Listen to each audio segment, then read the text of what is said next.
Good evening, everyone. I just wanted to start by thanking Gendon and welcoming him to our new center. Gendon has had a very, very long relationship as a teacher at our center, going all the way back to 2006. As many of you know, he's a graduate of the master's program, which is the highest level within FPMT as far as formal curriculum. And as I said, very long history of teaching. Most recently did for us the Exploring Buddhism program, which was of incredible benefit to our students. So really glad to have Gendon back here, welcoming to our new center, and just really looking forward to having you teach again. Thank you so much.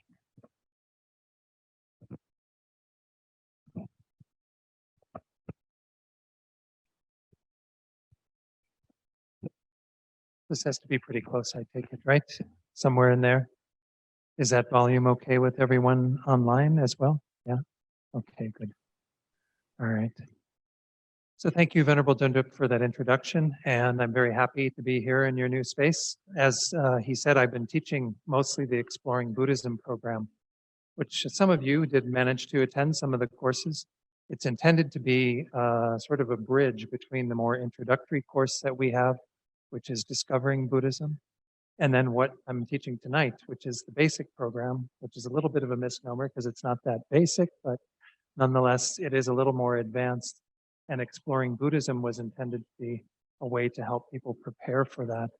So anyway, there are some topics I'll be teaching on in this course that were definitely part of that curriculum for that pilot of Exploring Buddhism. Let's go ahead and begin tonight, as we usually do, with a few prayers, and then we'll do a short meditation together. So let me actually go ahead and share that, and then get the prayers up on the screen. Okay, there we go. All right. So we're going to start with the praise to Shakyamuni Buddha. Most of you are familiar with this. We'll just say this 3 times, recalling the Buddha's qualities. And of course, as part of this course, looking at Buddha nature, we also want to recollect that we ourselves can accomplish all these same qualities, achieve all of these realizations, abandon all of the faults in the mind, just as the Buddha has done. So let's recite this praise with that in mind.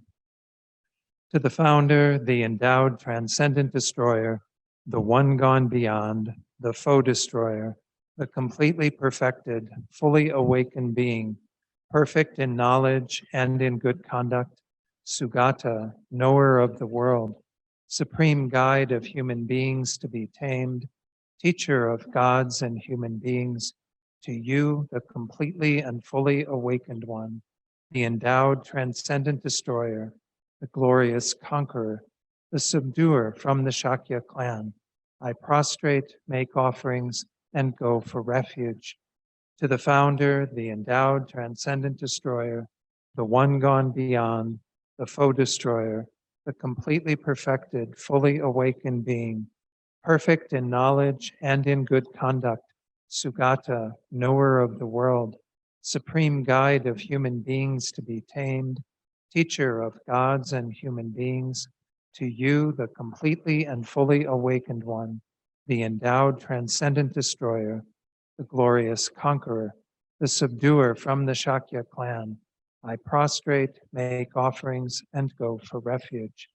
To the founder, the endowed transcendent destroyer, the one gone beyond, the foe destroyer, the completely perfected, fully awakened being, perfect in knowledge and in good conduct, Sugata, knower of the world, supreme guide of human beings to be tamed, teacher of gods and human beings, to you, the completely and fully awakened one, the endowed transcendent destroyer, the glorious conqueror, the subduer from the Shakya clan, I prostrate, make offerings, and go for refuge.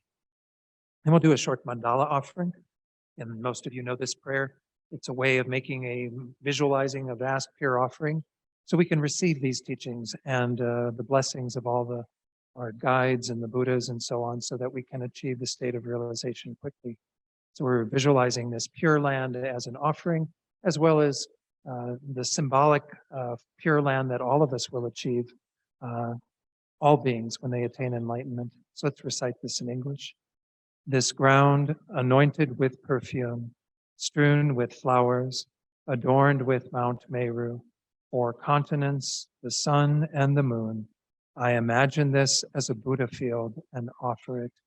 May all living beings enjoy this pure land. Idam Guru Ratna Mandalakam Niryatayami. And then finally, we'll do the refuge and bodhicitta prayer, if we can get it to go down there. We'll do this once in English and then twice in the Tibetan. I go for refuge until I am enlightened. To the Buddha, the Dharma, and the Supreme Assembly. By the merits I create through listening to the Dharma, may I become a Buddha in order to benefit all sentient beings. Sangye Chodang Soki Choknam Ba Jangchu Bardu Dakni Kyapsu Chi Daki Chunyen Gipe Sonam Gi Dola Penchir Sangye Drupar Sho Sangye Chodang Soki Choknam Ba Jangchu Bardu Dakni Kyabsu Chi Daki Chunyen Gipe Sonam Gi Dola Penchir Sangye Drupar Sho.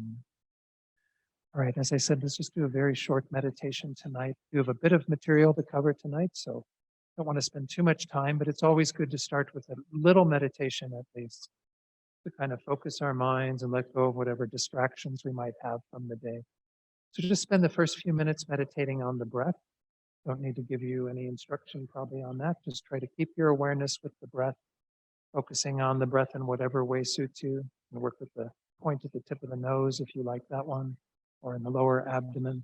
But essentially just try to stay with the breath. Whenever the mind wanders, guide the mind back to the breath. So I'll come in just a few minutes and lead you in a short reflection to set our motivation for tonight.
Before we set our motivation, let's just take a moment to generate great joy at the opportunity to be here together, to study the Buddha's teachings.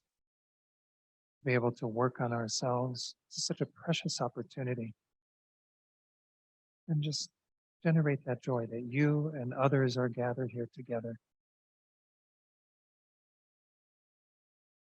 taking this opportunity to study the Dharma.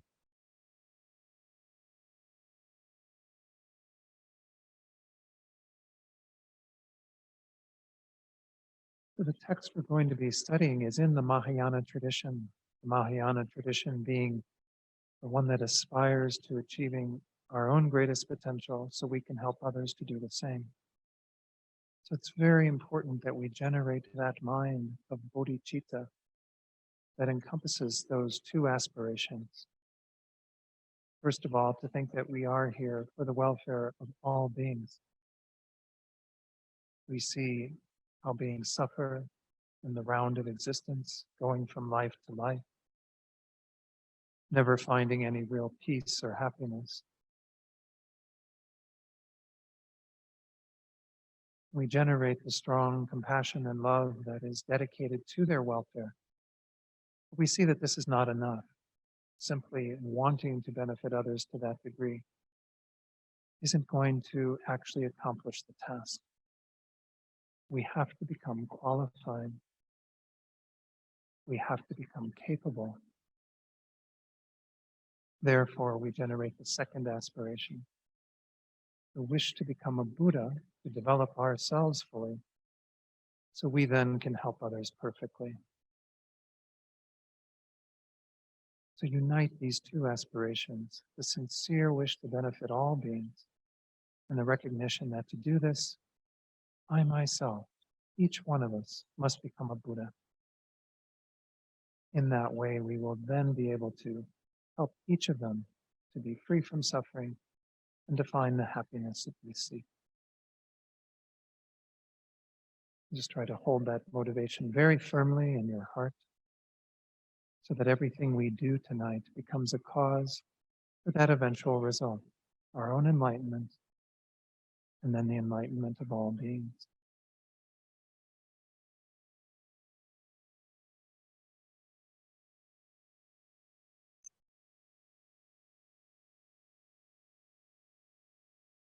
Again, good to see you all tonight. So what I'd like to do for tonight, I do have a little slideshow prepared. And by the way, I'll go through a bit of the materials. The slideshows that I do, if I do a presentation through PowerPoint or what have you, will all be available to you. Venerable Dundrup is having those all put out on the materials page. That is, there's a link to that at the website. So know that that is all out there. Let me pull up the slides and get started, because I did want to start off tonight at least talking a little bit about the basic program itself, because some of you may be new to the basic program, and I want to make sure that you have some idea of what this study is. But keep in mind that what I'm going through, you don't have to do it at this level. There are ways of participating in this course that are really, it's all up to you. You can come occasionally and just take part and just hearing the lectures, and that may be all. You can do additional, practices, meditations, readings, what have you.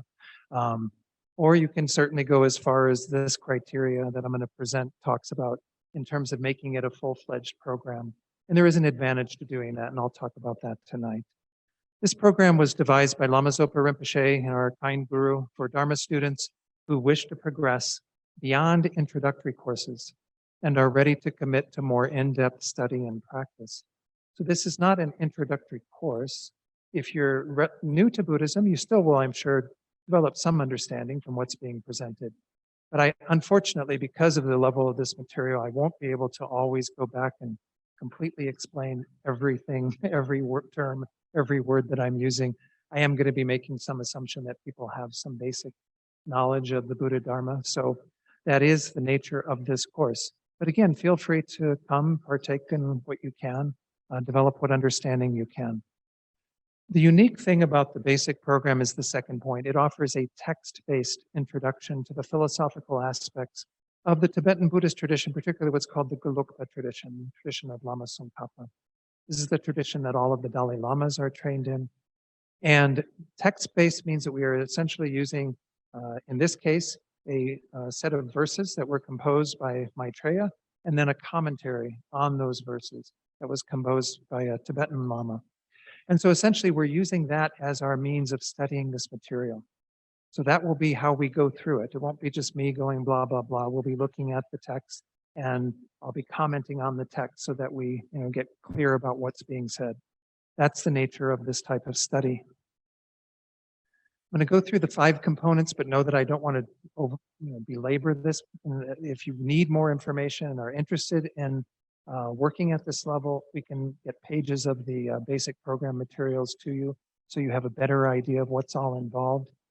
Obviously, there's a study component, as there is to most of the programs that the FPMT has. Okay, so there are what are known as 9 core curriculum principal subjects. This is one of them. This one is called the Tathagata essence or Tathagata essence, different pronunciations.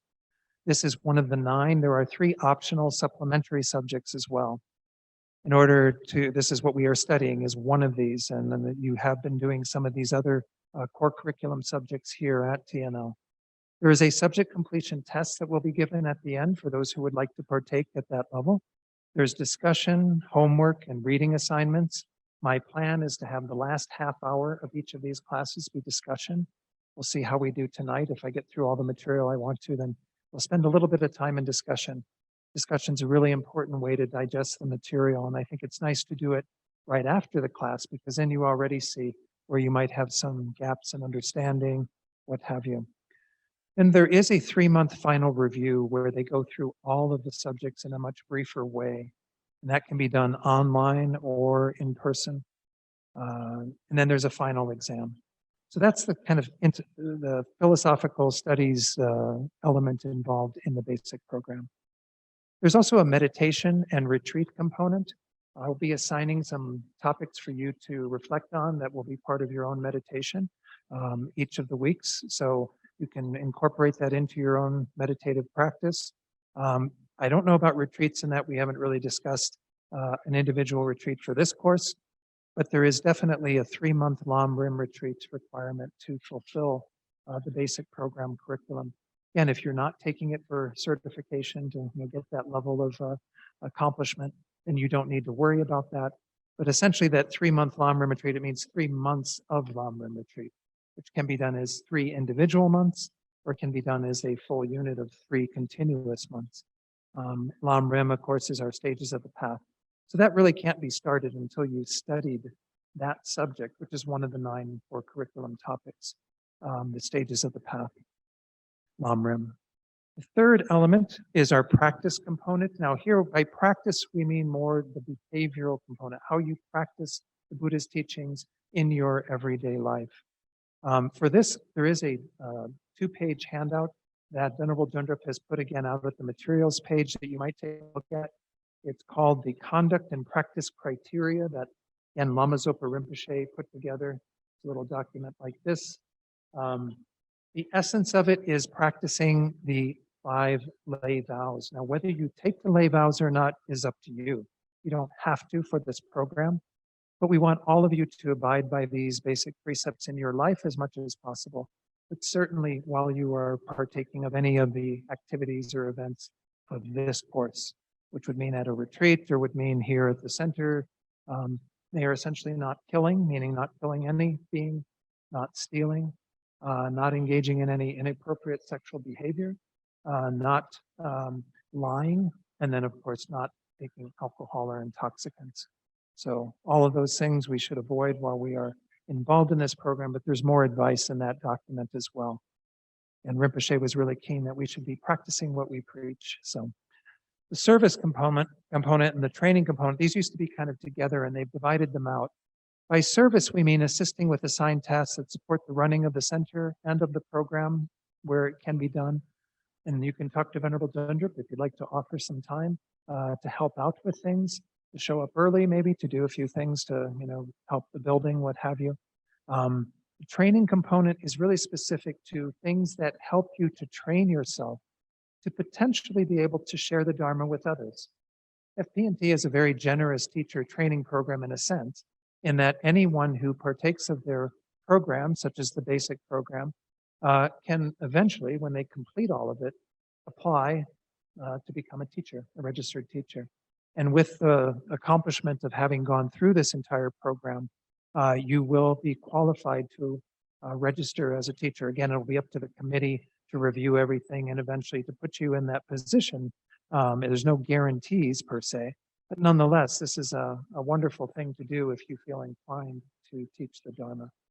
If the training is to help, guide meditations, as it says there, prepare discussion questions, I'm doing those for this course. So if you want to help me with that, you certainly would be welcome to do that. Leading the discussion groups, we're going to be asking for people to do that when we break out into groups to put, do some facilitation of the discussion. Preparing course materials, Okay, so those are the main components. So again, to fulfill a particular subject like this one, the Tathagata essence, it means having fulfilled the attendance and participation requirements that are set by the center. Okay, so we haven't discussed that, but I would imagine that if you're here for at least, 70% of the classes in person, that's great. If you have an issue where you can't attend that much, then I would certainly, let me know or Venerable Dundrup know. We will be recording all of these classes so you can catch up online. There's no, as long as you're doing that and trying to attend in person when you can, there shouldn't be any issues. Now, also attending live teachings from Zoom, those of you who are joining us by Zoom, that's perfectly fine. You don't have to be here in person, but you should try to attend live as much as possible, not solely rely upon the recordings. That's so that you get kind of the interaction and what with the teacher and the other participants and what have you. So I don't know if you have any other criteria for that, Venerable Dunder, but I think that's probably a safe bet somewhere in that 70-75% range. I've already been told by some people that they need to be away for some portion of it. But again, this is really if you're simply, attending as a kind of auditing it, there's no requirement on that. This is really for those who want to fulfill the full course requirement. The behavior requirement I just went through, this little document, pass the subject completion test. There will be a test that I will give at the end of this that's based on the sort of homework / discussion questions. To finish the entire program means, of course, completing all 9 of those subject areas in that same way that I just mentioned, participating in the 3-month final review, and having passed the BP final exam, which I have nothing to do with. That's administered through the FPMT, because again, there are different teachers for the different subjects. Then there's completion of a 3-month Lamrim retreat, or again, 3 one-month Lamrim retreats that I mentioned earlier. So are there any questions on basic program? And they do tell us that we shouldn't maybe kind of talk so much about it at the beginning for people who are new, especially, because it can be a little intimidating when you hear all of that. But I like to at least make people aware of it. Why? Because if you've been coming to the whole course and then someone says, oh, by the way, you could have done this for certification, and you're like, oh, really? I didn't know that. I want that knowledge out there. But again, the choice is entirely yours. You can be just kind of an auditor. You can partake at whatever level works for you. So just know that that's entirely up to you, all right? Are there any questions online from anyone? Okay. All right, let's go ahead and get into the material. Again, this course in particular, the Tathagata Essence, is really wonderful course. I have only taught it in its entirety once. You'll have to be forewarned on that. Nonetheless, I have taught on this subject, kind of condensing it a number of times for centers. Most of you know I do travel around, or at least before the pandemic, I traveled around a lot to various centers. And this was a very popular topic because it's a very important one. Tonight, what I'd like to do is what's on the screen there, introduce you to the text and the subject of Buddha nature. There will hopefully be some time for me to begin the commentary, to actually start going through the introductory section of the commentary and what's called the overview of the body of the text. All right. So let's see if I can get it to go down. But I first want to just introduce you to the text in terms of telling you what we're going to be studying. This course is called the Tathagata Essence, and I'll be giving an explanation of that shortly. But the title of the main text for this course, in Sanskrit, it's Mahayana Tara Tantra Uttara Tantra Shastra. Sometimes it's divided into Mahayana Uttara Tantra Shastra. In Tibetan, in phonetics, it's Tekpa Chenpo Yu Lame Tencha. And there's the Wylie. If you don't know what Wylie is, don't worry about it. It's a way of essentially being able to say what the Tibetan letters are that are pronounced that way. In English, this is called the Sublime Continuum of the Mahayana. And there'll be an explanation of that in the text. So I'm not going to go into a deep explanation of it right now. But essentially, this is referring to the mind that we have that has a continuity to it, that is the basis upon which we will be able to transform that mind into the mind of a Buddha. And so this is the essence of what we're going to be getting into in this. Now, in terms of the translations we'll be using of that, the FPMT has done or found people to do the translations of both the main text and the commentary that we'll be using. The main text are the verses that are composed by Maitreya, the text that I just mentioned, the Sublime Continuum of the Mahayana. We will only be looking at the first chapter of this text as part of this program. The rest of the chapters are not taught in the FPMT as a standard program. It's because the first chapter is the one that mainly deals with the topic of Tathagata essence, Buddha nature. So this is the first 168 verses of this.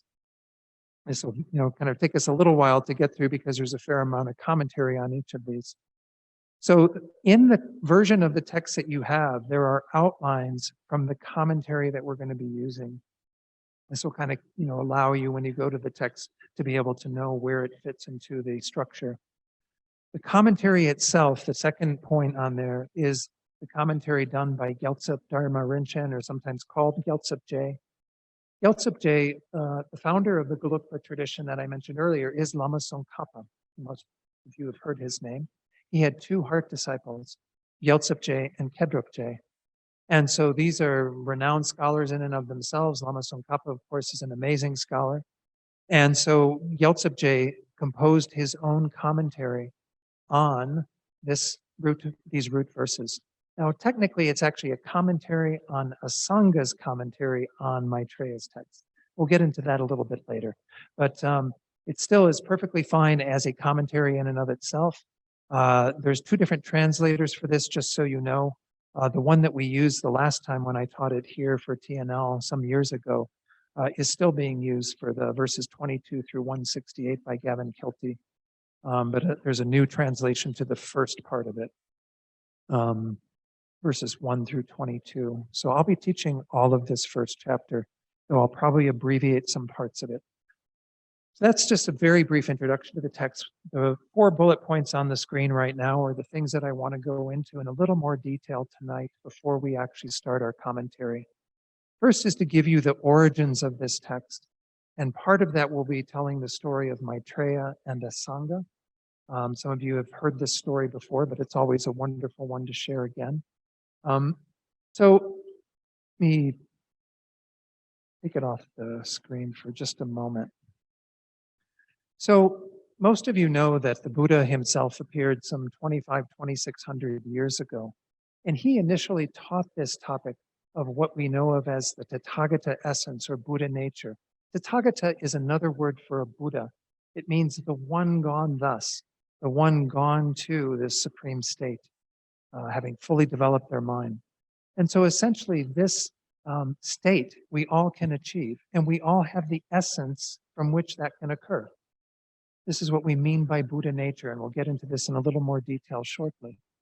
But the Buddha taught on this because he knew that we needed to have some sort of assurance that this is possible. We put this out there at the beginning of every one of our classes, right? May I become a Buddha for the sake of all sentient beings. Well, this course is very much about getting in touch with the logic of why that can be accomplished. So the Buddha himself is known for having taught the Dharma in a variety of ways throughout his teaching career. He became enlightened at the age of 35 and taught for another roughly 45 years. And over the course of those 45 years, there were some core subjects that he revisited frequently, but he also enhanced and developed his teachings based on the audience. And of course, this leads into a whole, kind of area of what's called hermeneutics, the study of what we can find as definitive in the Buddha's teachings and what we find as more interpretable. Because not everything the Buddha taught was definitive. kind of shows the skill of a Buddha. The Buddha kind of leads people very gradually on a path, doesn't give them the really heavy, deep teachings right from the get-go, because those wouldn't be appropriate for those people. Just like a doctor doesn't treat every patient that comes in with the same medicine, right? They say, oh, you've got this particular ailment, I'll treat you with this. Maybe after they've been treated with that for a while, then he might give them something else that will help with some other symptoms that they're working with. Well, the Buddha is like this, a very skillful guide. Now, as part of that course that I mentioned before, the Exploring Buddhism, we did go into some detail on what are called the 3 turnings of the wheel of Dharma. It's on the screen now. Essentially, these are 3 ways that we could look at the main bodies of what the Buddha taught. They're somewhat chronological in terms of when they began, but nonetheless, the Buddha would teach in a variety of ways in a variety of subjects, depending on who was in the room, in a sense. The very first wheel turning started with the initial teachings the Buddha gave. He became enlightened, and 49 days later, he began teaching the Dharma to 5 disciples that were the 5 ascetics that he had practiced with prior to attaining that state of Buddhahood. This is called the Dharma Chakra of the 4 Noble Truths. Dharma Chakra, chakra means wheel, Dharma wheel. He began turning the wheel of the Dharma with this first teaching. I'm not going to go into detail on the 4 Noble Truths. Most of you are familiar with those teachings, but they set out the reality that we are in, the nature of existence, samsara, that we are caught up in, and the Buddha's antidote to that. How we can attain nirvana, the peace that we seek. This is, again, a common teaching to all Buddhist traditions. It was the starting point for what the Buddha taught. And it is an amazing structure for analyzing and looking at our situation and how it could be changed. The second wheel turning is the most profound in terms of the antidote to our confusion and ignorance that is keeping us in this round of existence, samsara, is taught at the deepest level in the second wheel turning. And that's referring to what we call the emptiness of intrinsic or inherent existence. This topic we'll go into in a little more detail as part of this, but again, this isn't a course on emptiness per se. It's the Heart Sutra course that we have in the basic program is designed more to help you to get your head around emptiness, as well as some of the other subject matter. But nonetheless, we will touch on this frequently because the emptiness of intrinsic existence of our minds is part of our Buddha nature. And we'll go into that a little bit tonight already. But that's the most profound teaching the Buddha gave. This is what's often called the Prajnaparamita, the perfection of wisdom sutras that were taught in that second wheel turning. The third wheel turning is kind of interesting. You might think, well, why does the Buddha need to teach more? He taught us this basic structure. He taught us the antidote to how to get out of all of that. Well, it seemed that there were some people who weren't quite ready for the depths of the second wheel turning. And so he taught something that's kind of in the middle. And it's called the Dharma Chakra of fine discrimination, where the Buddha said, well, not everything is empty of inherent existence. Some things aren't. But that's actually just an interpretable teaching. That's just provisional for those people who aren't ready for the heavy subject of emptiness. But also as part of that third wheel turning is the teaching on Buddha nature. The sutra that the Buddha initially taught this in, and there are other sutras where it's taught as well. The main one that this is drawn from, well, there's 2, but essentially the core teachings come from the Tathagata Garbha Sutra, the Tathagata Essence Sutra. That is in the third wheel turning. It's kind of interesting. It kind of gives us a deeper appreciation for the way that the Buddha taught that as part of understanding, again, that there are kind of other elements that we need to take into consideration. It isn't just, okay, we learn sort of the subject of emptiness, the object of emptiness that we're going to be realizing. We also need to kind of pay attention to the awareness that is understanding that emptiness. We'll go into this in more detail as we go through this course.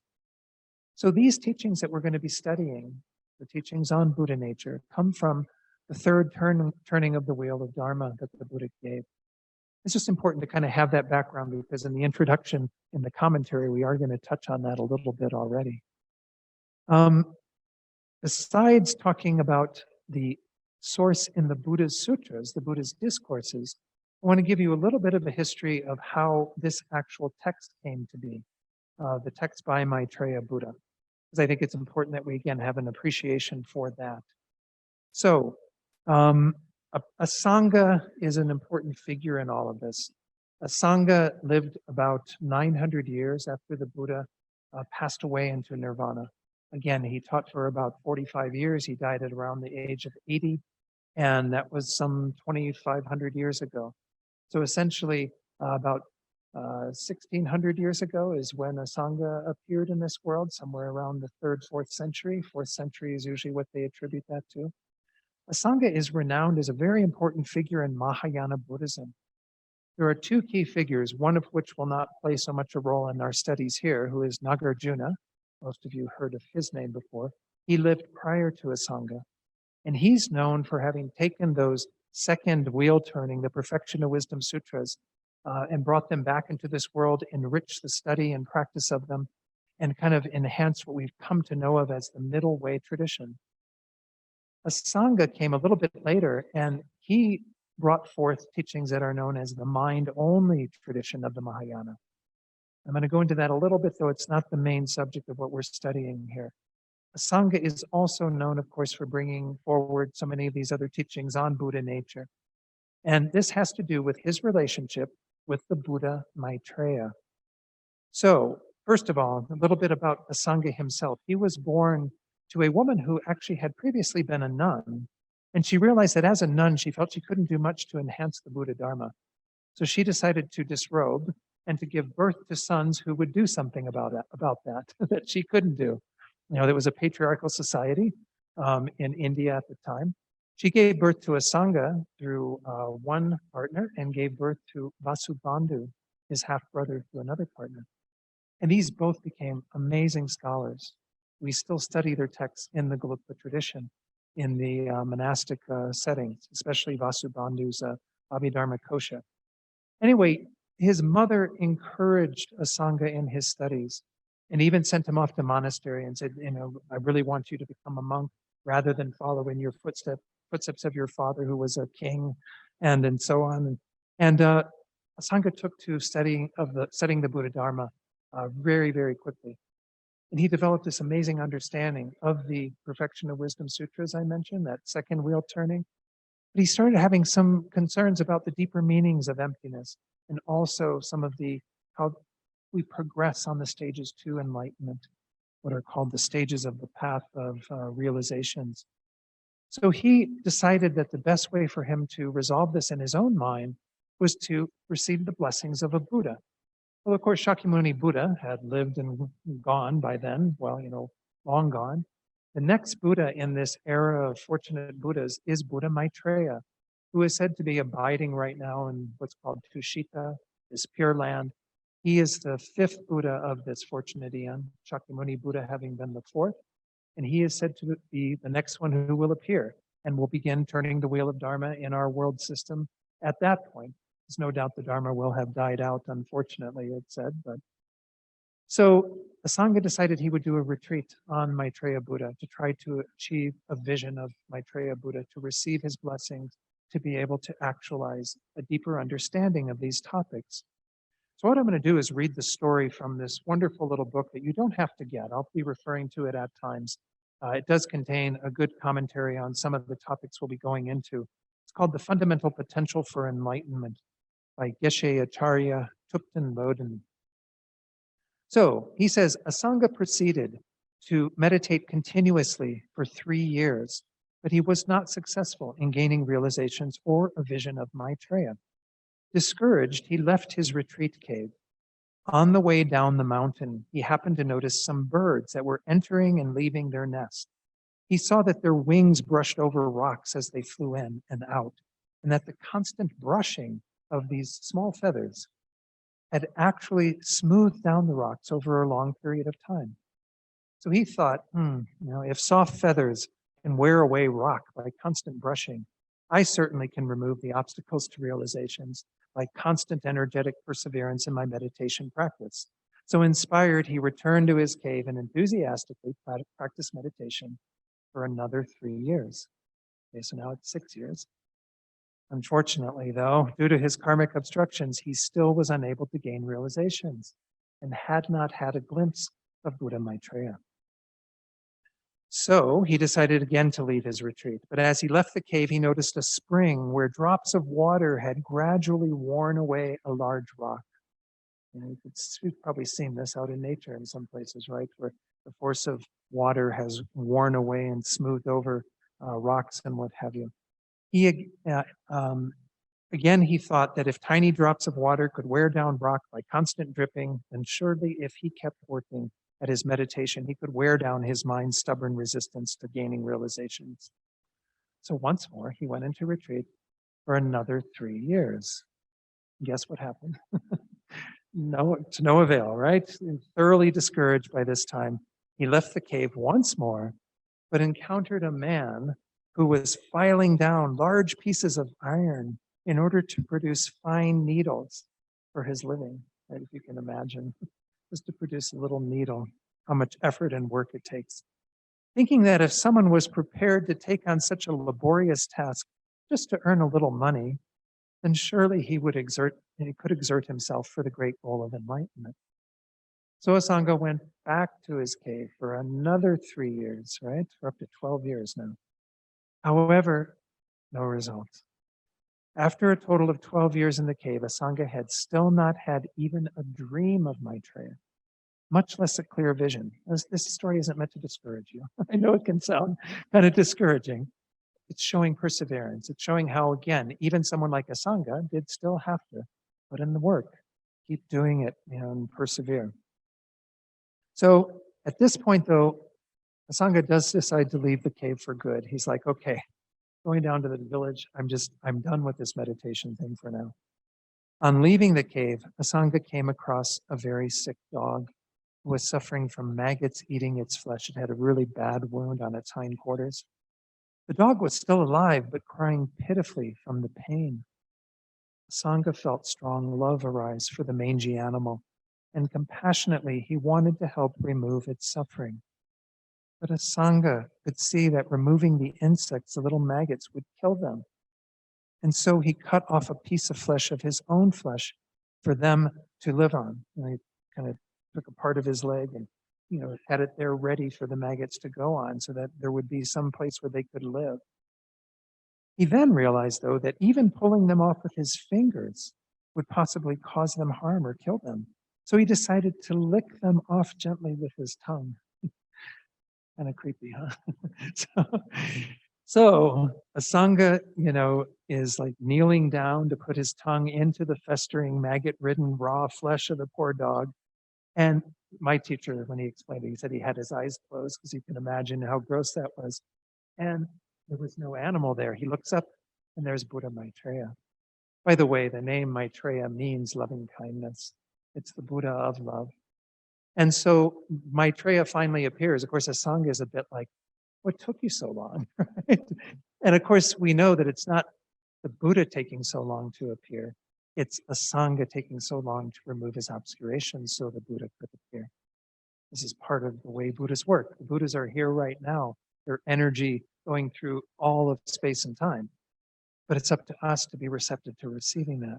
So, the faults are on our side, not Maitreya's side. So again, this single act of powerful and genuine great compassion had purified all of Asanga's negative karma and the obscuration of his delusions, and it brought him high realizations and so on. So then Asanga asked Maitreya, well, you're here, you finally appeared for me, teach me, give me the teachings that I need to be able to achieve these realizations. And so Maitreya agreed, and Asanga was able to actually spend part of a morning in the Pure Land, in Tushita, where Maitreya resided. This is just a morning in Tushita where he was there, but this was equivalent to 50 years of human life, human time.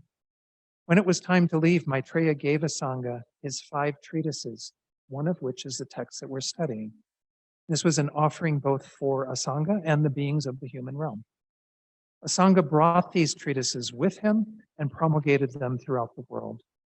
The 5 treatises of the Buddha are what are known as the 2 discriminations, the thorough discrimination of phenomena and the nature of phenomena, and the thorough discrimination of the middle and extremes.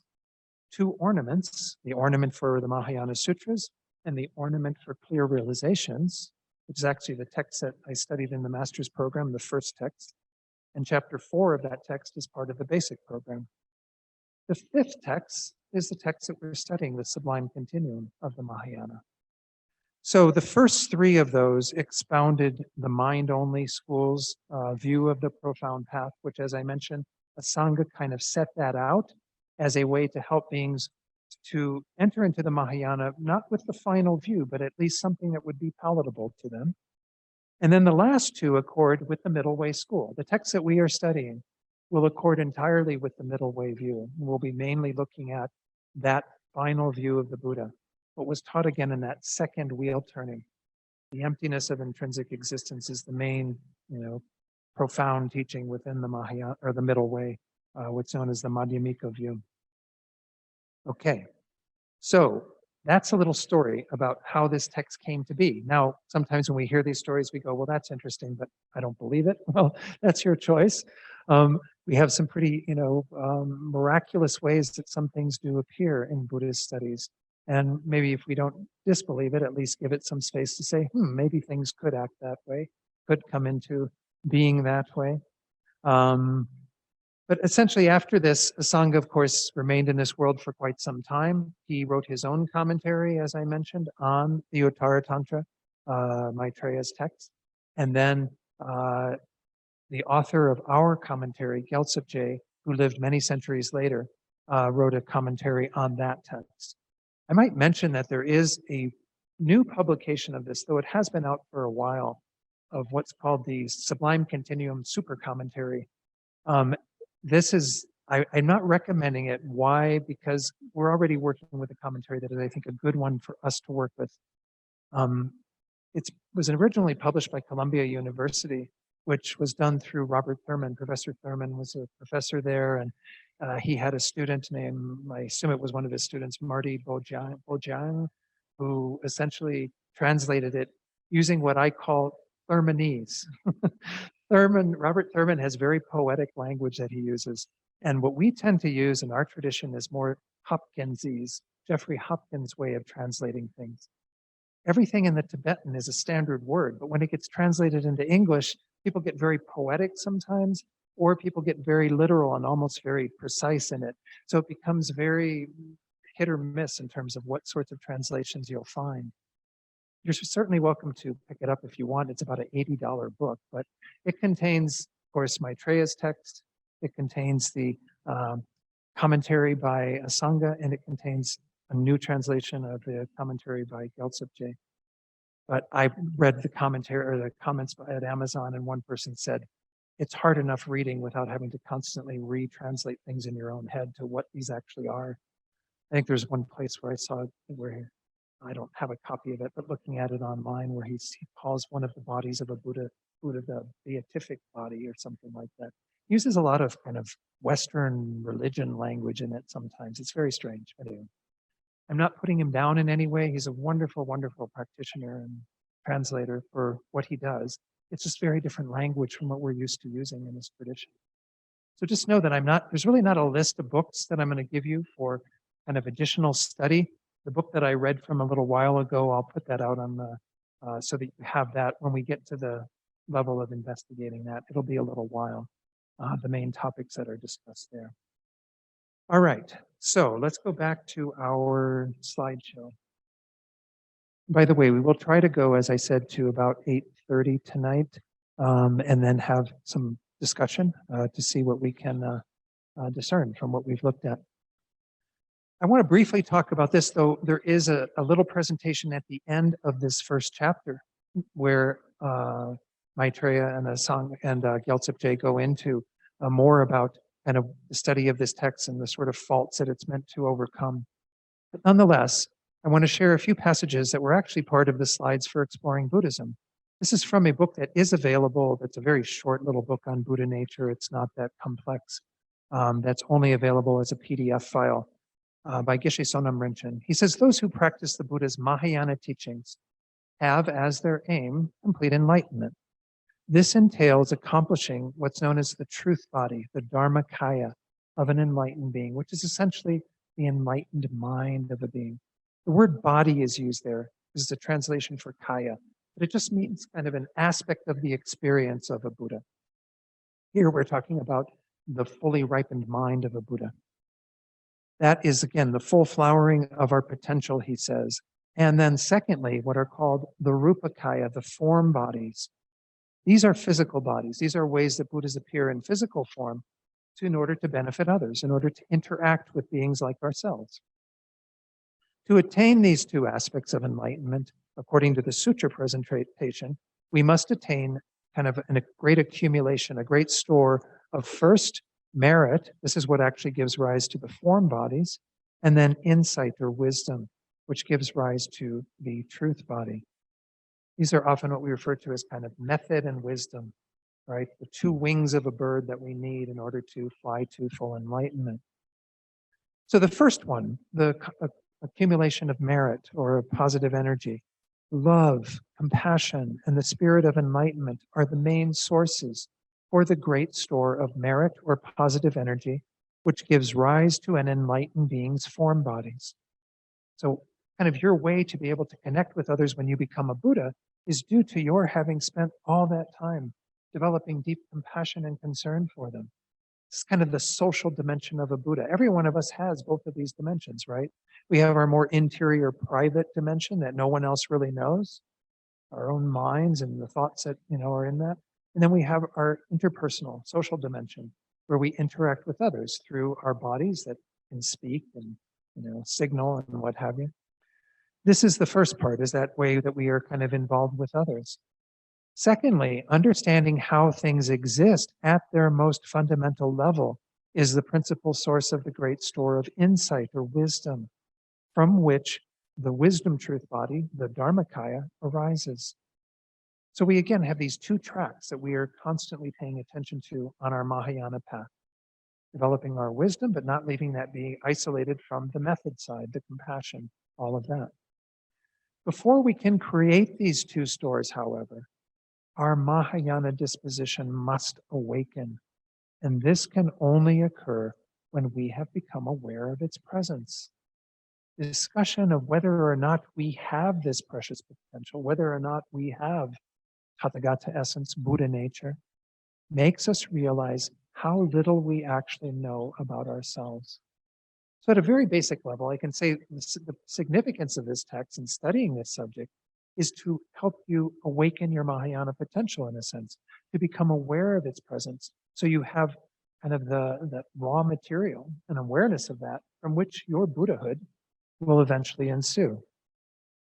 But I've put some thought into some additional things that I thought would be useful, because while this subject and the basic program in general is meant to be philosophical studies, I don't want it to become impractical at all.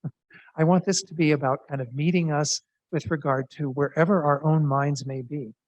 And in the homework that you have, again, that'll be part of the discussion questions and so on, I'm encouraging you to kind of work with some of the kind of mistaken ideas we might have about our lives, about our own minds, what have you. So let's look at each of these. I'm going to go through them and kind of give how the text can act as an antidote to wrong thinking, in a sense. The Buddha says that our biggest problem is wrong thinking, right? Misconceptions that we have. So first of all, studying this text gives assurance that enlightenment can be achieved. It's a little bit of a corollary to what we saw in those quotes from Geshe Sonam Rinchen. But this is in the light of both for ourselves, that every one of us has Buddha potential, therefore I myself can become a Buddha. But it gives you great confidence that you can devote yourself to enlightening all other beings, right? Because if you kind of thought, well, only some beings have Buddha nature, well, then I would only spend time enlightening those beings, right? Because everyone else doesn't have that potential. But because every being has Buddha nature, then you can have confidence that the mind of bodhicitta, the mind that strives to become a Buddha for the sake of all beings, isn't pointless mind. It actually is grounded in the reality that you yourself can become enlightened and all beings can become enlightened. So essentially, this kind of the mistaken thought here is that enlightenment cannot be achieved. That somehow, well, maybe for all these other people in the past, these great practitioners of Sangha and Nagarjuna and Shakyamuni Buddha, but not me. Secondly, it helps to overcome pessimistic thoughts on the nature of existence by seeing the basis for unlimited positive change in the purity of the mind. me take it off screen while I talk about this. Many of us, especially if you're relatively new to Buddhism, you come to Buddhism and sometimes you get that hammering of the First Noble Truth, right? It's dukkha, this word that the Buddha used, meaning that all of existence is unsatisfactory. It's all suffering. It's all, you kind of feel very heavy. And you might think, oh, there's no hope. My gosh, if I've been involved in this, if there's this continuity of mind that goes back without any beginning, that means I've been in this horrible state of samsara forever. How can I possibly have any confidence that I can get out of this? It can become a little depressing at times, right?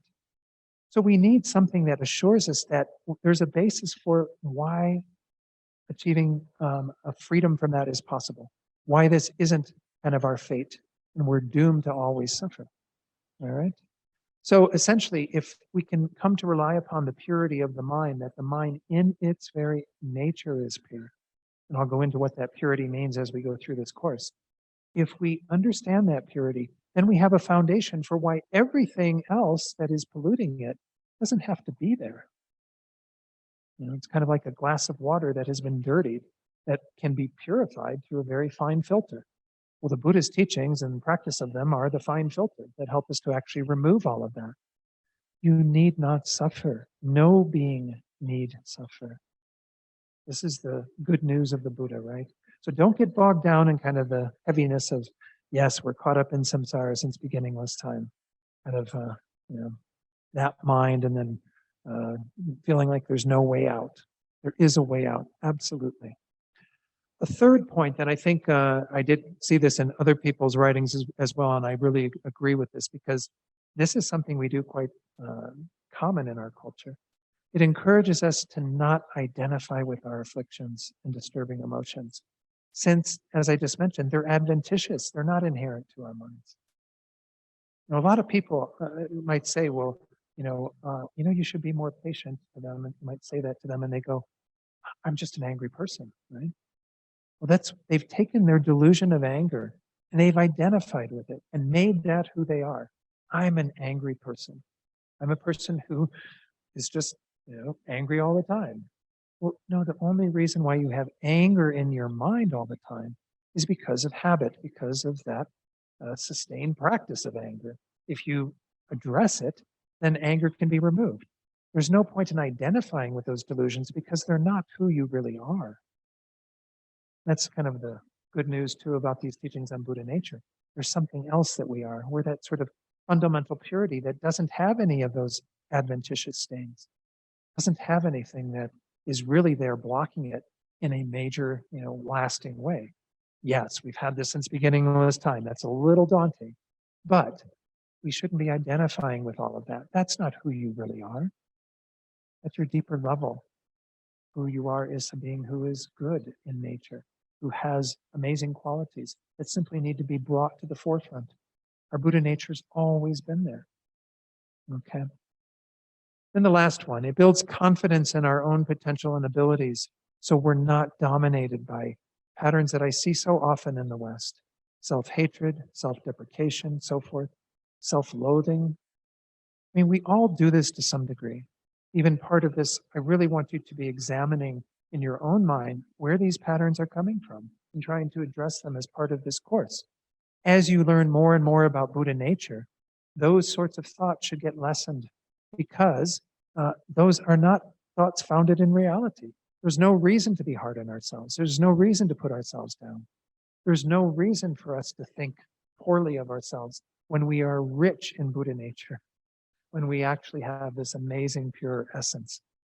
So this is really to kind of give us a big shot of kind of self-confidence and self-love, self-compassion. These are big topics in Buddhism right now because I think in the West, I'll share a little story that some of you may have heard, very brief version of it. When His Holiness first started meeting with Western practitioners, he decided to meet initially with a lot of teachers of the Dharma in the West.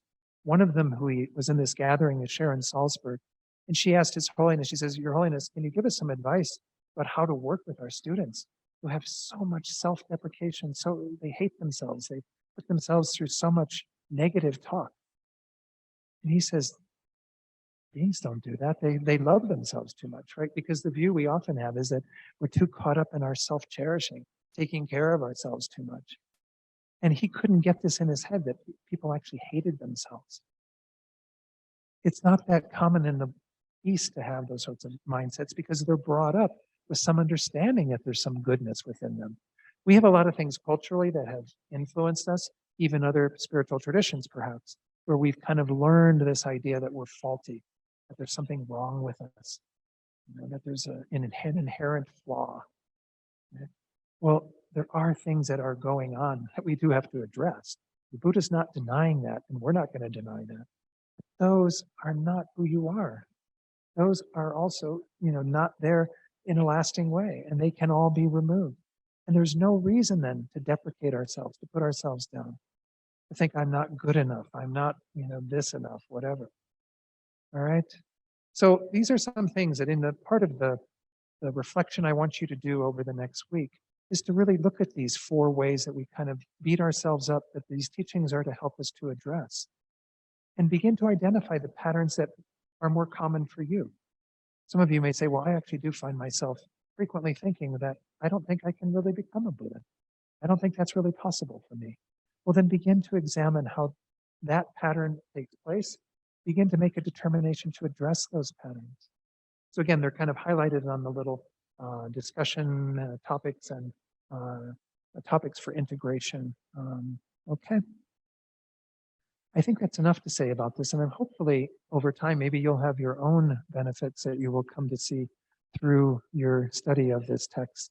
But those are some things that I found from my own practice, as well as from other commentaries and things that I think are useful to be kind of keeping in mind as we go through this. Let's talk a little bit about Buddha nature. Although we're going to be talking about this for pretty much every session for this course, not right at the beginning as much because we'll go into the 3 jewels, Buddha, Dharma, and Sangha.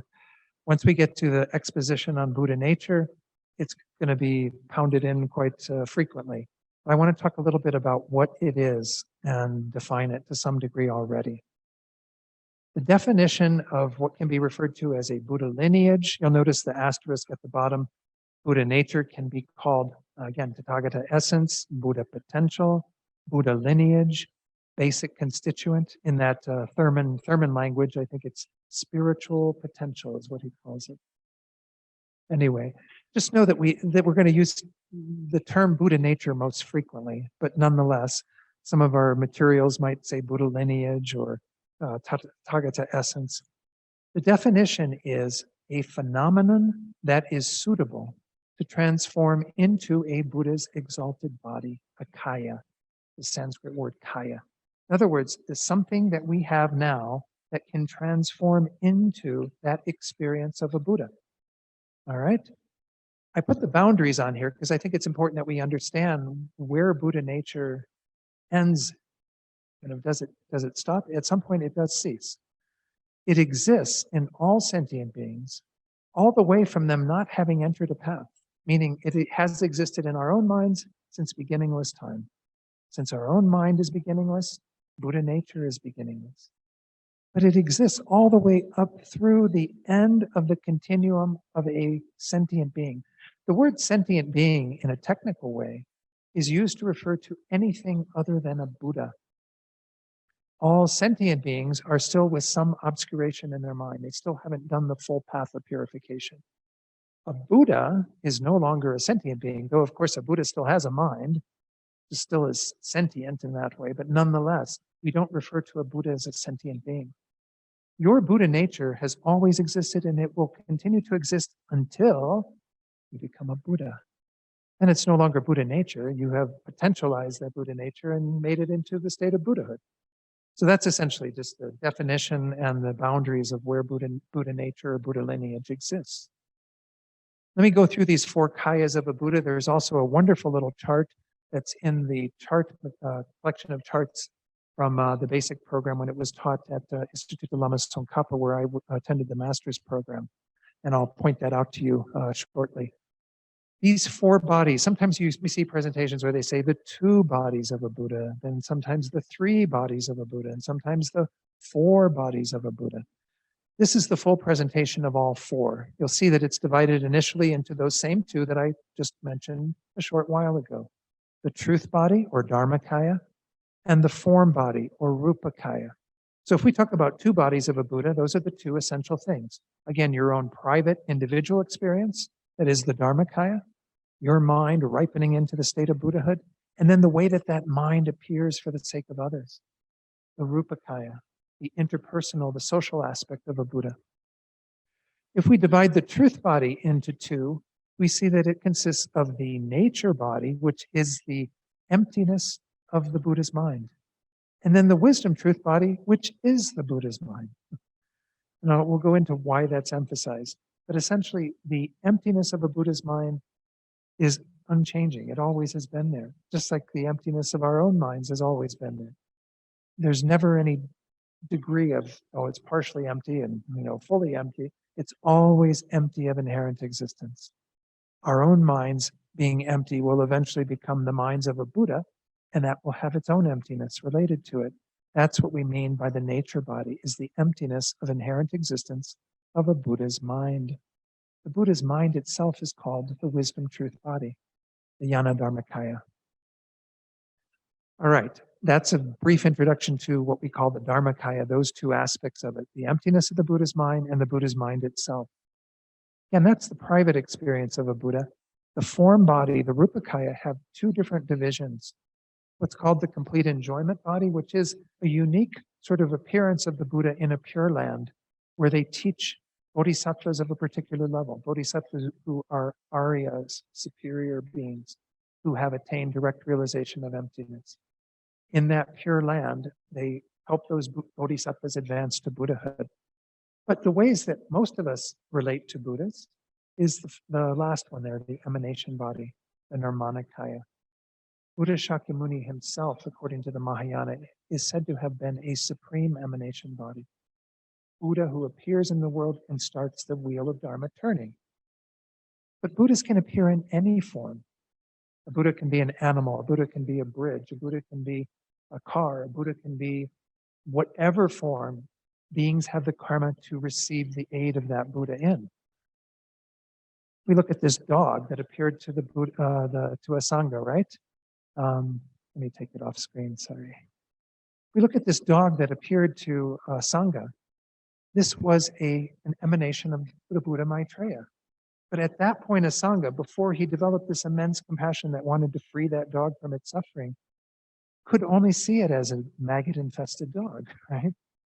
But that was how the Buddha was appearing to him. And then once he removed that final little obstacle with his compassionate wish to remove the maggots and have this dog be healed from its wound, then Buddha Maitreya appeared in a magnificent form. It's said that we will each have kind of an appearance of Buddhas to ourselves in relation to our own karma.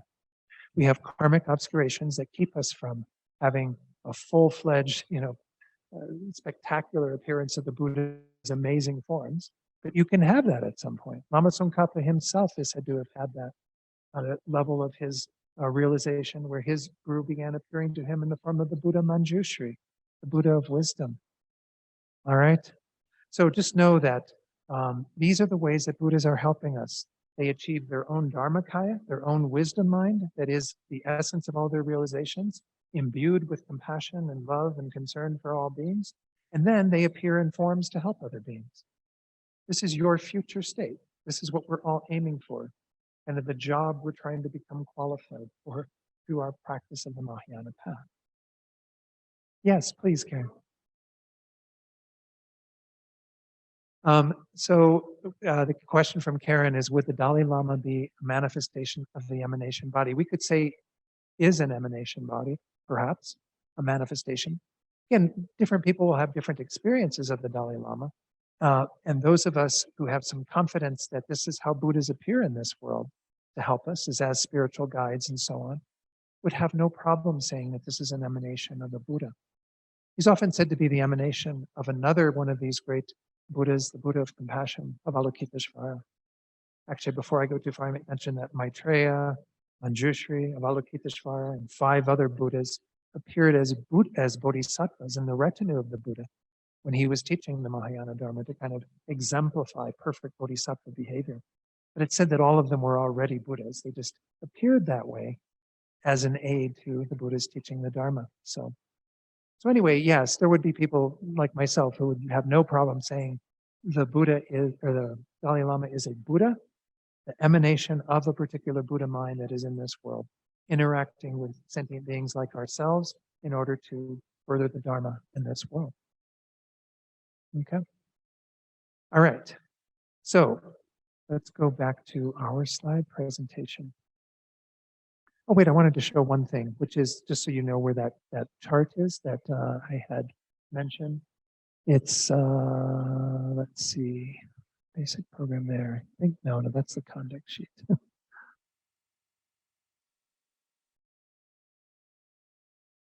This text that we're going to study. Yeah, there's only 4 other chapters besides the first one, and they're shorter than the first one. But anyway, yeah, we won't be going. This is a little chart that exists in the, it's one of the pages, chart 2, in a set of charts that again are in your materials page. The link again is out at the website. This is what's called the 4 topics of the resultant truth body, meaning kind of if we talk about the entire result of attaining enlightenment, what do we have here? We have essentially the, if we go all the way to the bottom, let's not start at the top, go all the way to the bottom, we see that we have there the 2 that are the personal experience, the wisdom truth body, the Jnana Dharmakaya, and the nature truth body. Again, wisdom truth body, the mind of the Buddha, and then the emptiness of that mind. If we kind of go up, we see that both of those are included in the truth body. So the truth body itself has those 2 divisions, one of which is permanent. We go all the way up to the top, and that's the only one that is technically permanent. That's the emptiness of a Buddha's mind. It's unchanging. As I mentioned earlier, that it never changes. The emptiness from one moment to the next moment. It doesn't have any momentary change. That's what we call, in terms of what will give rise to it, our naturally abiding lineage. This is where we're going to go next. In terms of the truth body, that's the wisdom truth body, that is an impermanent phenomenon, as are the form bodies. So His Holiness the Dalai Lama, if he is an emanation of a Buddha, that's a form body that is appearing in our world, a Nirmanakaya, and it is impermanent, right? It changes moment by moment, and it eventually goes out of existence. Those are all part of what we call the developmental lineage, and we're going to talk about that shortly. So again, you can see where sometimes there's the presentation of 3 bodies, which would be the 3 in the middle there, the 2 form bodies and the truth body kind of being lumped as one. Sometimes you combine the 2 form bodies as one, as Rupakaya, and then have the truth body, that's 2 bodies, or you can go all the way down to 4, and the 4 that I presented. But that's, again, just a little chart that might be an aid for you in understanding this topic. All right, a little bit more, and we'll see how far we get. We want to kind of discuss briefly these 2 lineages or portions of the Buddha nature, if you will, or aspects of the Buddha nature. Divisions is a good word. The naturally abiding lineage, Rangjin Nyerek, and the developmental lineage, Gyegyur Kirik, is again, those are the Wylie, so it's not how they're pronounced per se, but rather how they're spelled out in Tibetan letters. Let's look at how these are defined. The definition of a lineage abiding in the nature or naturally abiding lineage is the dharmata, or the emptiness of a mind that is together with stains. Okay, so that's our minds. Our minds that are together with stains are the support for that emptiness, meaning that our minds are with the stains, but it lacks any inherent existence. Our minds have always been empty of inherent existence. That will transform into this nature body. As I showed on that chart, essentially, the naturally abiding lineage is the emptiness of your mind right now. It will eventually become the emptiness of a Buddha's mind, but it won't be called that at that point because the mind will have changed. We have the mind with stains right now that every one of us possesses, contamination stains that are in our minds that have been there since beginningless time. The emptiness of that mind is our naturally abiding lineage. As soon as we cross over that threshold where we stop being a sentient being and we become a Buddha, that I mentioned a short while ago, at that point, You still have the emptiness of the mind, but it's now called the nature truth body. Why? Because the mind is now called the wisdom truth body, because we have fully purified our minds. Okay, don't worry about getting it all tonight. This is an introduction to this topic. This is what we'll be working with for a good share of this course, kind of getting an understanding for that element of Buddha nature. And there will be some slides in just a moment that give us an appreciation for why that is important. Why is it important that our Buddha nature consists of the emptiness of our minds that are together with these stains? In fact, in the book that was a recent publication by His Holiness and Venerable Chodron, Buddha nature is discussed quite a bit in there, and that's not a bad little resource to introduce yourself to this topic. The naturally abiding Buddha nature or lineage is the emptiness of the mind that is yet to abandon defilements and that is able to transform into the nature Dharmakaya, nature truth body of a Buddha. And just repeating what I just said. Sakya Pandita described it as the unchanging nature of the mind. The mind has always been empty of inherent existence. It's never had that stain, that fictitious stain, in spite of our believing in it. We'll talk about that more in this course. This empty nature of the mind is beyond the three times, beyond the realms of cyclic existence, and beyond constructive and destructive karma. Neither virtuous nor non-virtuous, it can act as the basis for both samsara and nirvana. When it's the emptiness of our mind with stains, well, then we keep creating the causes to have these contaminated experiences, to be in samsara. When eventually we free ourselves from that, it can be the basis, the emptiness of the mind, for attaining nirvana.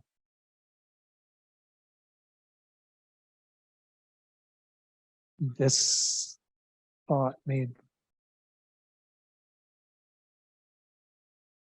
Well, all these concepts would have been taught by the Buddha initially, right? Well, maybe not in exact language that way, but definitely put forward in that manner of coming to understand that this is the basis for to attain enlightenment. It's the basis also for whatever experiences we have. We often, in some of the traditions, I know that there's times when people hear this, they kind of scratch their head. We have this idea that samsara and nirvana are equivalent. I don't know if that's what you're getting at with some of this, but yeah. And it's in the second turning of the wheel of Dharma, the Buddha did say that everything lacks inherent existence, including the mind. It's in the third wheel turning where there is perhaps more of a focus on the mind itself, the basis upon which our realizations occur.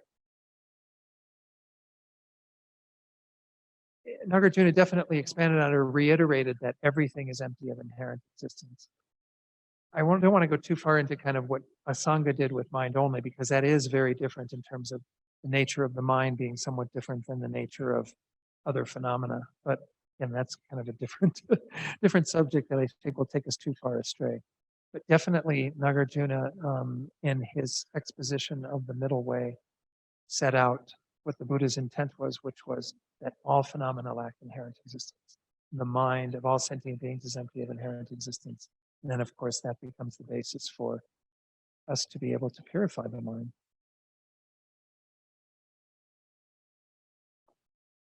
Yeah, Karen saying that rather than just a teaching, he really refined it and developed that understanding. Absolutely. I mean, Nagarjuna himself is a bit difficult to understand too, though, as you might know. So that's why we have additional commentaries on what Nagarjuna taught by Tsongkhapa and all these other great masters as well. Okay, let's carry on and see if we can get through at least this topic of these, introducing these. The existence of the naturally abiding Buddha nature, the emptiness of inherent existence of ordinary beings' minds with stains, means that our mental defilements can be eliminated. Why? This is something I've already been touching on, right? That learning this topic of Buddha nature gives us some confidence that we can purify our minds. Well, how does this aspect, the emptiness of inherent existence of your mind, show that you can actually get rid of the mental defilements? Well, the logic is, if phenomena existed inherently, they would be independent of everything else. and thus would be unable to function, influence one another, or change. The fact that the ultimate nature of the mind is empty of inherent existence indicates that the mind can change. If your delusions, in other words, were inherent to your mind, they would be unchanging. In fact, you would have them all the time. Like if your anger would be there constantly, right? Because it would be inherent to your mind. It would always be arising because that's the nature of your mind. But because it's not the nature of your mind, the mind is empty of inherent existence. Anger is empty of inherent existence. Everything is empty of inherent existence. Therefore, it can be changed based on causes and conditions. That's kind of the other side of it as well. But the emptiness gives the space for that to occur. You know, if things weren't empty of inherent existence, change could not occur at all. It's kind of mind-boggling because we have a lot of confidence in change, and even though we don't like change all the time, you know, no one liked some of the changes that the world's been through in the last, couple of years, but we nonetheless, do benefit from that change because that's the room, the space for transformation to occur. If things existed inherently, no transformation could happen. Let's look briefly at the developmental lineage and how it's defined. This is a Buddha lineage, the one of the two, again, because there's only two divisions, that is suitable to transform into a compounded body of a Buddha. In other words, an impermanent aspect of a Buddha, something that is a conditioned phenomenon. In other words, one of the other three aspects of a Buddha. We talked about the nature truth body, that being the final outcome of the naturally abiding lineage. The developmental lineage gives rise to the other three, the two form bodies and the Dharmakaya, the wisdom truth body. So let's look at what His Holiness and Venerable Children say on this. They call it the transforming Buddha nature, which is a fine, equivalent to developmental. It's the seed for the unpolluted mind. The seed for the unpolluted mind. It consists of conditioned phenomena that can transform into a Buddha's wisdom truth body. And of course, by virtue of that, the form bodies. You can't have one without the other. As soon as you have a wisdom truth body, then the form bodies are immediately appearing. But nonetheless, we could say that the source, if you will, for all these form bodies is the wisdom truth body of a Buddha. If you don't have an enlightened mind, none of those can come forth. But nonetheless, these are all of what we mean by what your mind can develop into. You have the potential, in terms of your mind, this conditioned phenomenon that changes moment by moment, to actually transform completely into these bodies of a Buddha. The transforming Buddha nature includes our neutral mental consciousnesses as well as virtuous mental factors such as love, compassion, wisdom, and faith, and other virtuous mental states such as bodhicitta that are progressively developed as a bodhisattva progresses through the 10 bodhisattva grounds as you continue your spiritual development up to becoming a Buddha. Right after the 10th ground, you become a Buddha. I'll go into that in detail at another point. The transforming Buddha nature also includes consciousnesses that form the collection of wisdom, the principal cause of the wisdom truth body, meaning all the accumulation of your wisdom realizing emptiness and so on. And the mind visualizing ourselves as a deity, which is the cause for the Buddha's form body. Now they say this in here, and I thought about leaving it out, but I just put the footnote on here.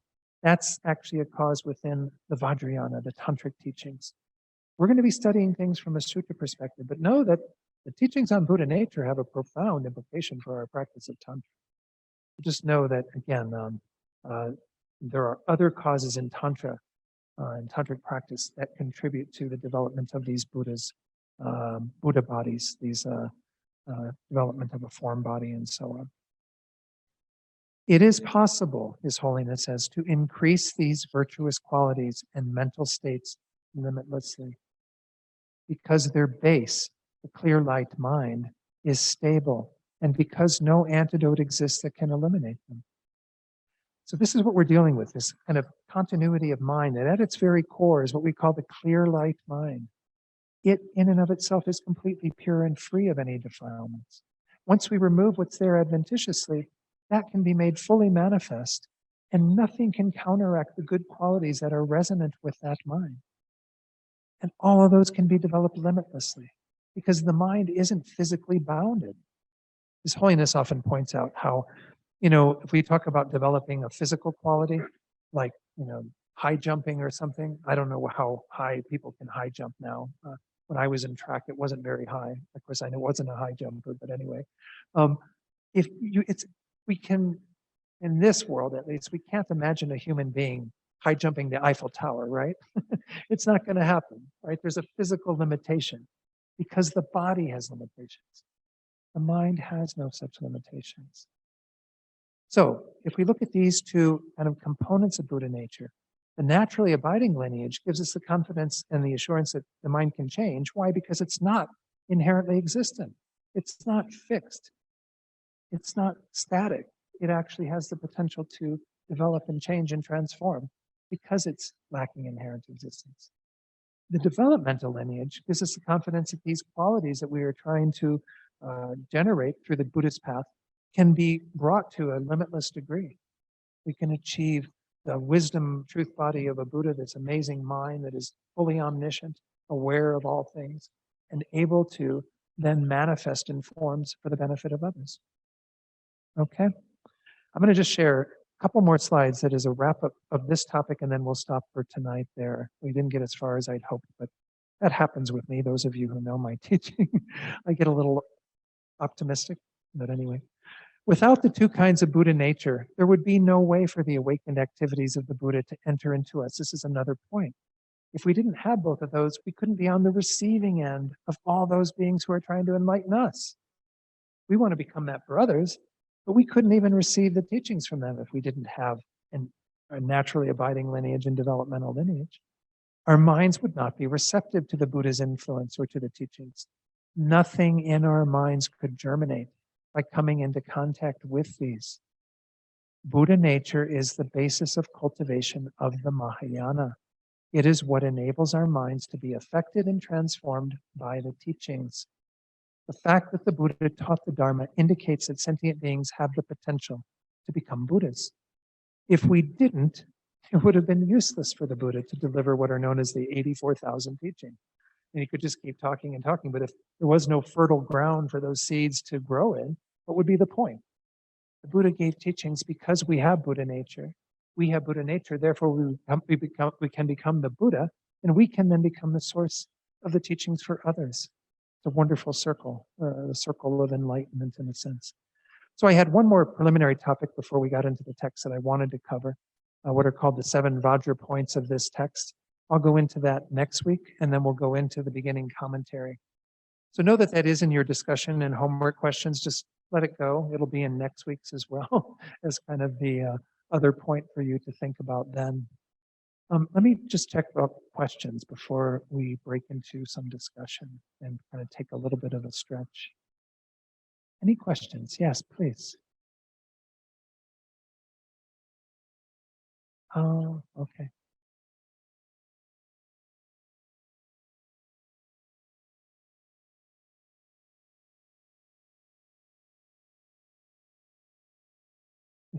Right, correct.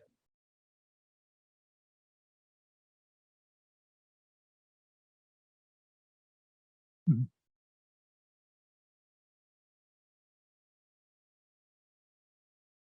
Right, right. Mhm.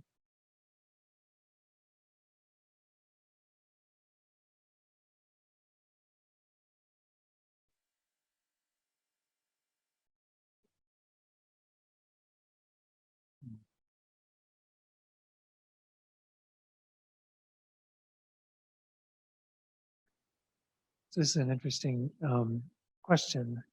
Karen is alluding to this quote about when someone steps into a river at point A and then some moments later steps into the river, they're not stepping into the same river. There's a changing river there. Pardon? And they're not the same person even, right? So in that way, I mean, this is where you were making some kind of jump to, yet there's a permanence in that moment, but I wouldn't say there is in the sense of conditioned phenomena. If we're solely talking about what's going on in the conditioned way, You have a conditioned person, an impermanent person who is putting their impermanent foot in the impermanent water and all of it constantly changing. You never have any permanence within that in terms of those phenomena. Now, all of those phenomena, nonetheless, are empty of inherent existence. And in that way, they have a permanent quality, which is their lack of inherent existence. But the moments themselves and the what is going on with all the various components of all of this are all still impermanent, changing moment by moment. So it's kind of a strange thing because we have kind of a constantly changing phenomenon. Let's talk about the mind here now then, because that's the main topic here. The mind that is constantly changing. It's been changing since beginningless time. Look at how often our minds are changing in just the course of a few seconds. Different thoughts popping in, different sensations, different, stimuli. And yet, our minds are always, at every moment, empty of inherent existence.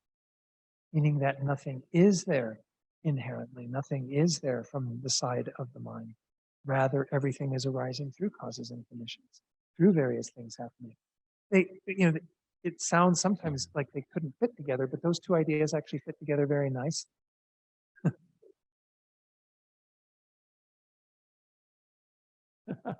Why do I think Western philosophers took so long to realize? Well, why does it take any of us so long to realize?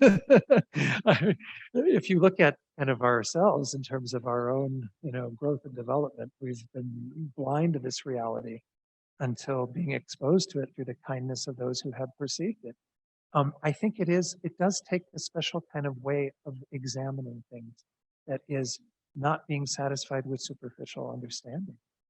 I mean, scientists and people in the West are very much about getting at in-depth stuff in terms of the physical world and what have you, even, quantum physics and all these various things that they study.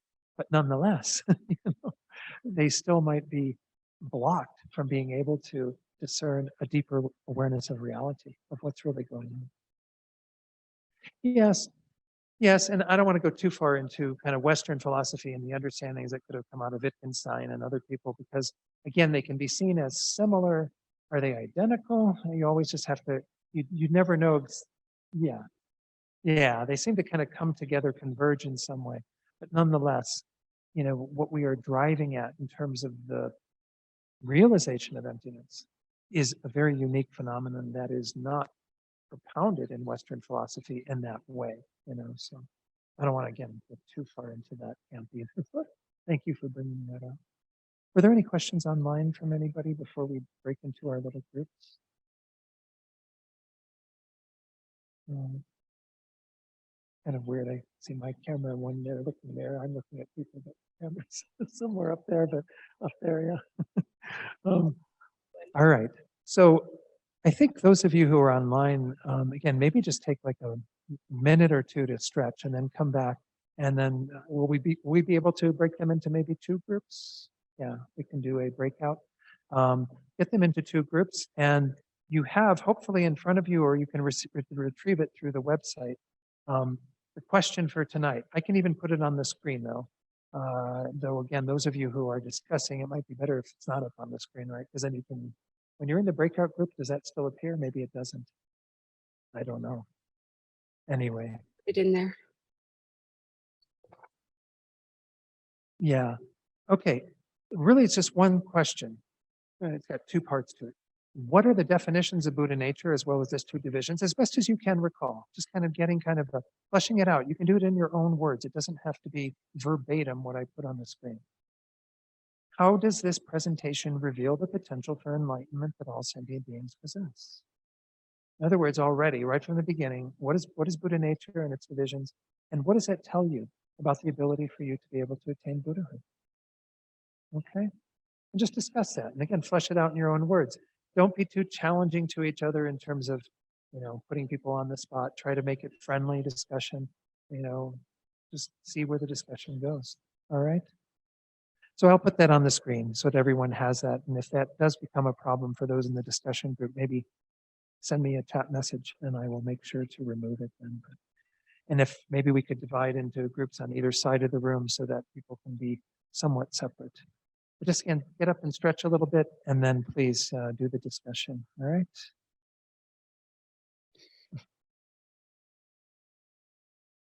It's right there.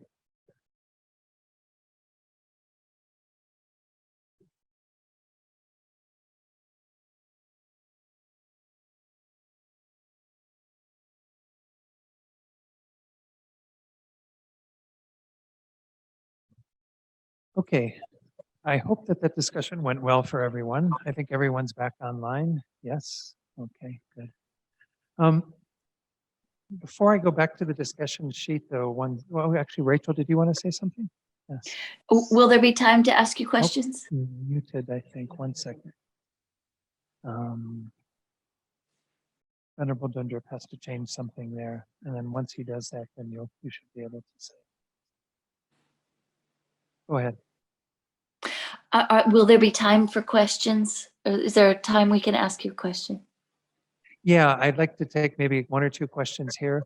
But before I do that, I just really want to emphasize that the discussion is really an important way to digest material. And I know that tonight was a little bit of a test run and what have you, but in the monasteries, of course, they use debate. And so there's a lot of time spent in the debate yards to go over this material again and again and again. But if we don't interact with somebody and try to put in our own words what we've heard, then we don't know that what we heard is what everybody else heard. And we all hear things maybe in a slightly different way anyway, but it is good to have some kind of checkup with other people to articulate what was just, kind of set out. So anyway, are there questions then again from the group here in the Gompa, or is from online either? Rachel, you had one to ask, yeah? Please. I think we have two things came up. We kind of got interrupted. So Jane, if I don't present this correctly, just jump in. But there was a question at the end about Buddha nature is that which is suitable to be the phenomena that's suitable to be transformed into the exalted body of the Buddha. So once there is a Buddha in the mind of a Buddha, is there any more of that potential Buddha nature, or has it become the Rupakaya and the Dharmakaya? Is Buddha nature in the Rupakaya and the Dharmakaya? So the way I would understand it is that you can say there is no longer any Buddha nature because the potential has been potentialized in a sense.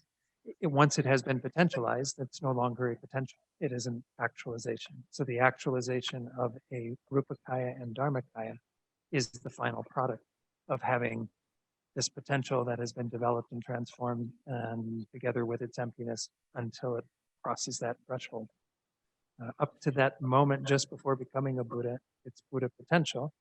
Once it crosses over, you now have Buddha mind together with Buddha experience and the emptiness of a Buddha's mind, all of that. It's just a different phenomenon. It has a continuity, just in the same way that a seed has a continuity into a sprout and into a plant and so on. It's all a continuity. It's one way we can think about this sublime continuum. This whole idea is that there is a continuity of this matter, there is a physical component to it according to Tantra, but this stuff from which Buddhahood will develop. And we can call it something up to this point before it becomes it, and then we call it something else when it becomes it. All right. I mean, don't think in too concrete a terms though, because then we're starting to concretize things into some sort of inherent thing. There is no inherent Buddha either, of course. So everything is a product of causes and conditions in terms of impermanence. And in terms of permanence, it is a phenomenon that is merely imputed on a basis and so on as well. So I don't know. What's the second? Does that answer your first question? Yeah. I think Second so. question? Well, then if with reference to the first aspect of the Dharmakaya, Mhm. the Buddha nature that's permanent. Right. The nature truth body. Yeah. So does that cease? Does I mean, that cease? Is that what you said? yeah, does that No. cease? No, again, the Buddha's mind continues on. So we talk about, okay, first the sentient being's mind over here, up to the Yeah. point where it kind of crosses in the middle. That we have together with its naturally abiding lineage, the emptiness of that mind. The emptiness of the mind of a Buddha in the very next moment continues on as long as the Buddha's mind continues on, which they say is in perpetuity because its goal is to enlighten all sentient beings. So it continues to manifest, to abide, and together with its emptiness. So all of these components kind of that have transformed into a Buddha's body and mind, they carry on in some manner. But obviously, one part of it is conditioned, in terms of the form bodies that appear and arise and disintegrate and what have you. But the I'm emptiness talking specifically about that permanent, Mhm. Dharmakaya. Right, that unchanging nature of the emptiness of a mind of a Buddha. Absolutely, it would continue on forever. It has an So eternal quality. in the one case, a sentient being arises from Mhm. it, and in another case, the Buddha arises from it. Arises from it, quite- yeah, in a quite the loose right sense of that. word. Right. Yeah, and that the emptiness allows for that change to occur, for that process of sentient beings, a whole continuity of various existences, and then eventually a Buddha, and then the various ways that Buddhas appear, and so on. It's all arising from the same foundational aspect, which is the emptiness of the mind. Okay, I think that's where our confusion entered in. Okay. Thank you. Okay, good. Okay. But Second. but Yes, to but to ask just a little bit more on that, the emptiness of a sentient being's mind uh, and the emptiness of a Buddha's mind, although they're the same in nature, they're not specifically the same emptiness, because emptiness means the lack of inherent existence. So it's not, it's a, if there's a difference between the minds, isn't it a different emptiness? And so in a sense, that emptiness has to shift and be, even though it's still emptiness in exactly the same nature of emptiness, that has to shift over and be labeled a different kind of emptiness, because it's not the emptiness of a sentient being anymore inherently existing. It's the emptiness of the Buddha's mind inherently existing. So there's a slight philosophical kind of difference between those two emptinesses, but in nature they are exactly the same. Emptiness itself I mean, would be the again, same. I think we can say that because the basis is different, we can say the emptiness is different in that regard. That's where we're not making emptiness into one like big pea soup that everything arises from, in a sense. We can still talk about each phenomenon together with its unique emptiness. And we haven't gone into a detailed description of the nature truth body, because it's not only the emptiness of the Buddha's mind, it's also the lack of any stains in the Buddha's mind that are together with that. So it's I'm again simplifying to some degree by calling it the emptiness of a Buddha's mind. But the foundation for all of this being mind, a contaminated mind at this point, and then an uncontaminated mind, is still a common enough thread, a continuity, that we can say the emptiness is riding along with all of that. But even over in here in contaminated side, I can say there's the emptiness of Don's mind, which is still the emptiness of, it's different from the emptiness of whatever Don will be in his next life's mind, because then I'll be some other being. Say I'm born as Jane, then I'm not Jane who's here, but I mean, I'll be Jane with a mind that is empty of inherent existence. That is an emptiness that can be unique to that mind.